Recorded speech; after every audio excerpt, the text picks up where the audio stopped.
Hello बच्चों, let's see this question. The correct statements among the following is और are.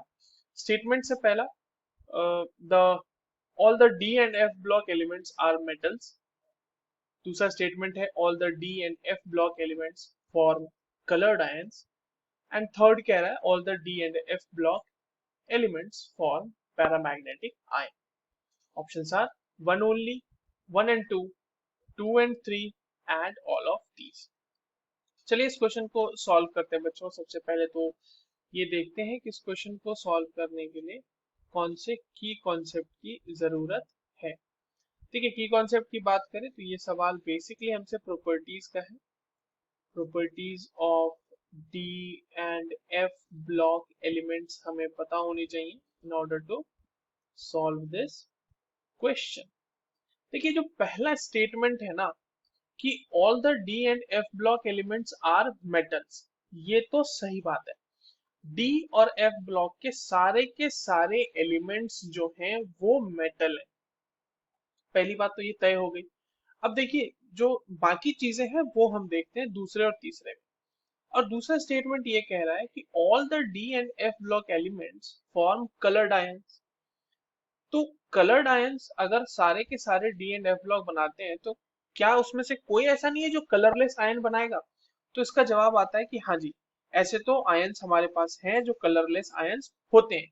जैसे कि scandium 3+ oxidation state में ले लो, या फिर आप Zn2+ ले लो, या फिर आप अच्छा ये 21 स्कैंडियम की मैं बात कर रहा हूँ और ये मैं 30 जिंक की बात कर रहा हूँ, या फिर हम 96 क्यूरियम की बात कर लें जो कि एफ ब्लॉक का एलिमेंट है, या फिर हम 90 थोरियम की बात कर लें। ठीक है, +3। अब ये देखिए ये दोनों एक्टिनाइड है, ये हो गए हमारे डी ब्लॉक के, ये हो गया हमारा डी ब्लॉक और ये हो गया हमारा एफ ब्लॉक। ये सारे के सारे जो है ये कलरलेस। ठीक है, ये सारे के सारे हमारे कलरलेस आयंस हैं।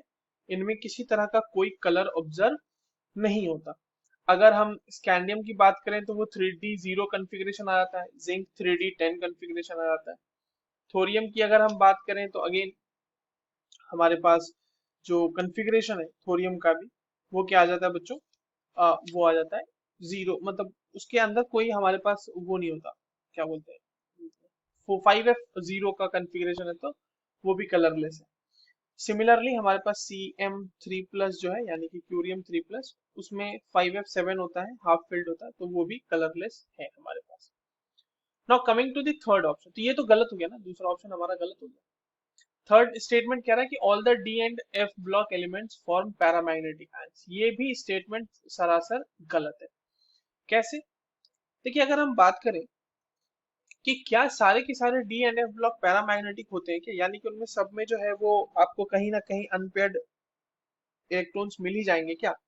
उसका जवाब आता नहीं। देखिए पैरामैग्नेटिक के अलावा पैरामैग्नेटिक होते हैं हमारे पास डी ब्लॉक के या एफ ब्लॉक के एलिमेंट्स, मगर उसके साथ अगर हम आयरन की बात करें या फिर हम कोबाल्ट की बात करें या फिर हम निकेल की बात करें तो ये होते हैं पहली बात तो फेरोमैग्नेटिक। ठीक है, इनमें फेरोमैग्नेटिज्म देखने को मिलता है। तो ये हो गया फेरोमैग्नेटिक आयंस बनाएंगे या कंपाउंड बनाएंगे। तो एक तो मैग्नेटिक बिहेवियर की ये बात हो गई। उसके अलावा अगर हम बात करें वापस से 30 जिंक, या फिर हम बात करें 21 स्कैंडियम, या फिर हम बात करें 57 लैंथनम जो 3+ ऑक्सीडेशन स्टेट में, या फिर हम बात करें 71 लुटेटियम 3+। देखिए ऐसे बहुत से आयंस हैं, मैं बस आपको कुछ ऐसे आयंस दे रहा हूँ ताकि आपके पास क्लैरिटी आ जाए स्टेटमेंट को लेके। तो हमारे पास ये डी ब्लॉक के हो गए, वापस से एफ ब्लॉक के हो गई, तो ये सारे के सारे जो है ये डायामैग्नेटिक है। इनमें न्यू की वैल्यू जो होती है वो 0 होती है, तो ये हो गए डायामैग्नेटिक। ठीक है, तो इसका मतलब स्टेटमेंट 3 भी हमारा गलत है। तो एक ही स्टेटमेंट हमारा बस सही है, वो है 1। So the correct option will be option A. I hope you understood this well. All the very best.